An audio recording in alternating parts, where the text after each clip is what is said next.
everyone, welcome back to my channel. And how are you all doing? How is your Christmas celebrations going? I'm doing absolutely great.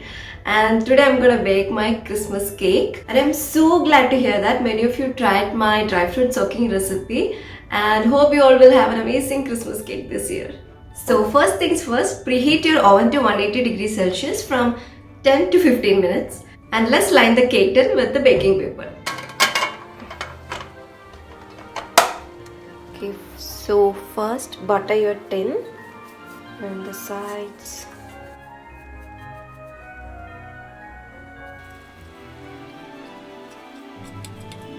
Then line it with parchment paper. So for the sides of the tin, you can cut the baking sheet a little bit more taller than the actual height of your tin, so that in case your cake raise a little bit more, you can still manage to get the shape of your cake. So I'm adding a little bit more butter. Let it be there, and let's start by draining the dry fruits we soaked.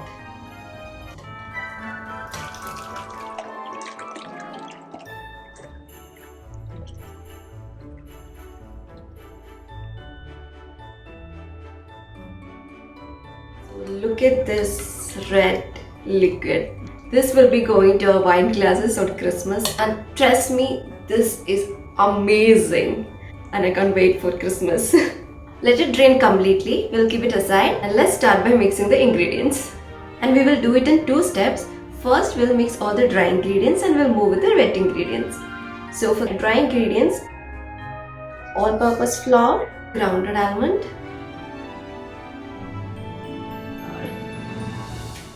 baking powder, salt, cinnamon powder, nutmeg powder, and allspices.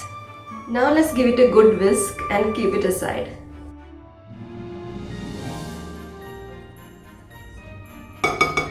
And let's start mixing the wet ingredients. And make sure all your ingredients are in room temperature, otherwise you will end up in making a rough cake. We don't want that to happen. So make sure everything is in room temperature, and let's start by adding the butter. And you have to beat the butter until it's soft and fluffy.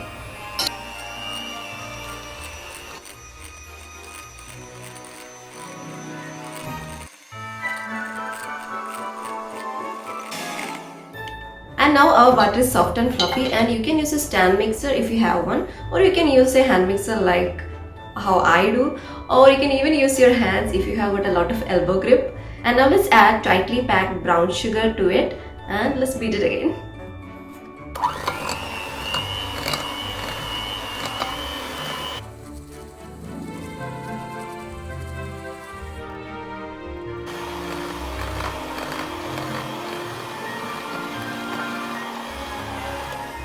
And once your butter and sugar is combined well, you can start adding the eggs one by one.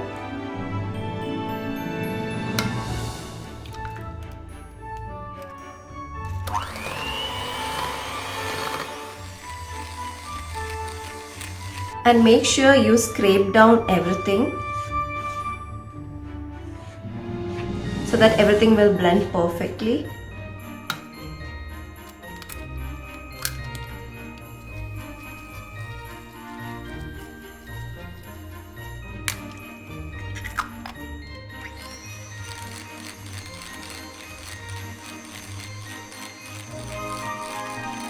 Your batter might look little curdled at this point of time, but it's because it's a lot of liquid, the fats and the butter, so that's okay. We'll fix it soon. And next I'm gonna add the zest and juice of orange. I'm grating the outer layer of the orange. And make sure you won't grate it so deep, because then your cake might taste a little bitter. So grate only the outer thin layer of the orange.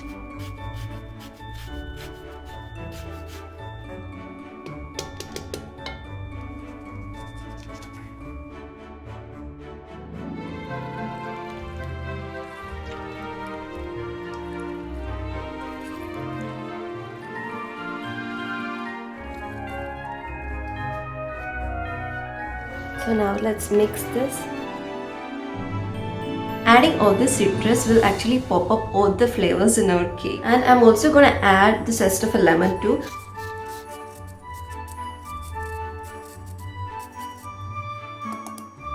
And I'm also adding vanilla extract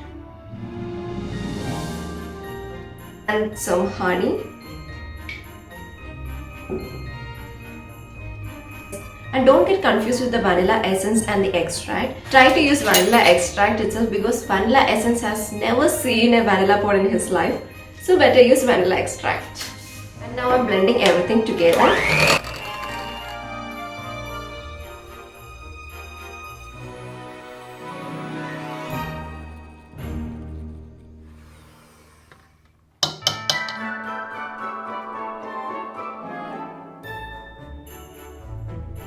Now both the wet and the dry mix is ready, and let's mix it with the dry fruits. So for that, I'm going to add the dry ingredients which we kept to drain in the beginning to the wet ingredients.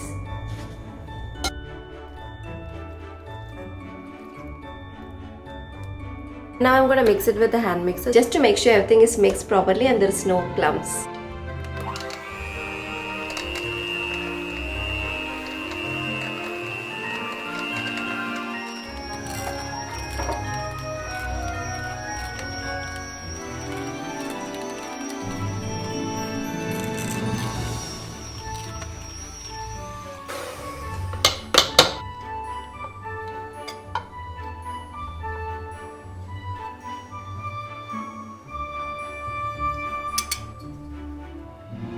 Now let's fold in the dry ingredients to the wet slowly.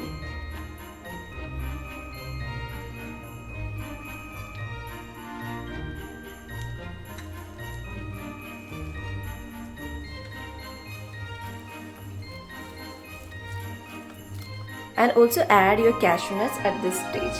And you can add any other dry fruits like almonds or anything of your choice, but I just like to add the cashews alone.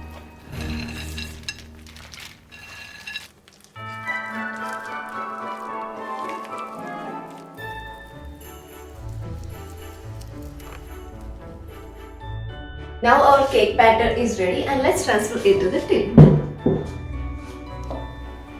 So I am using an 8-inch tin. So this recipe is perfect for that. So as you can see, this is the consistency of the cake batter. And now let's fill it.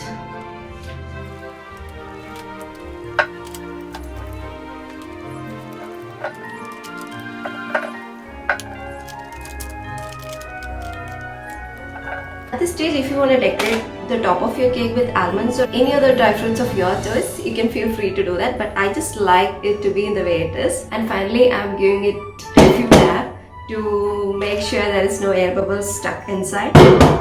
Now our cake tin is all set to go to the oven, and after baking is the most important step where we're gonna feed our cake. And now let's take it to the oven, and my oven is preheated at 180 degrees Celsius, and I'm gonna bake it from 80 to 90 minutes.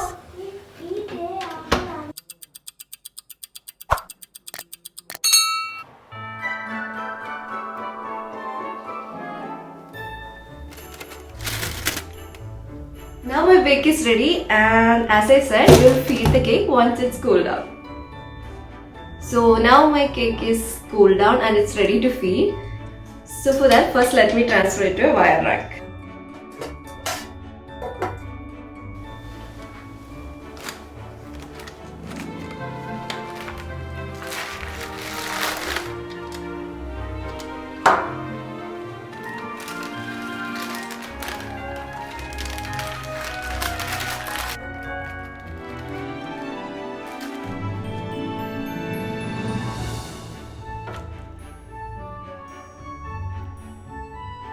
And still my cake is little warm. I will say it's the perfect time to feed your cake, and poke your cake with toothpicks or skewers or whatever. But I just like to have a lot of small holes, that's why I'm using toothpicks, and poke it all over.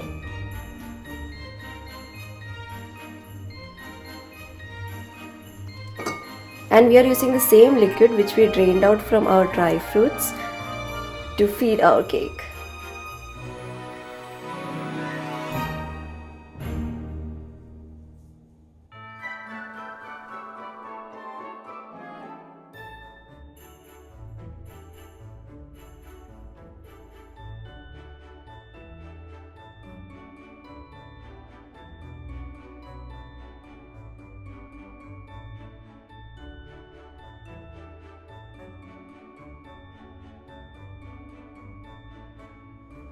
And you can feed your cake once in every week, and since we are getting closer to Christmas, I'll be feeding my cake once in 2 days, and this will make the cake more moist and it will give a rich color to your cake.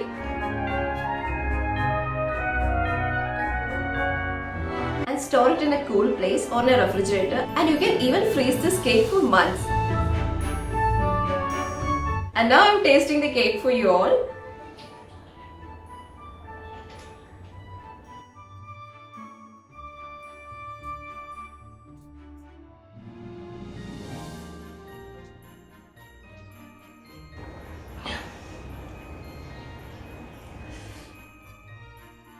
It's amazing.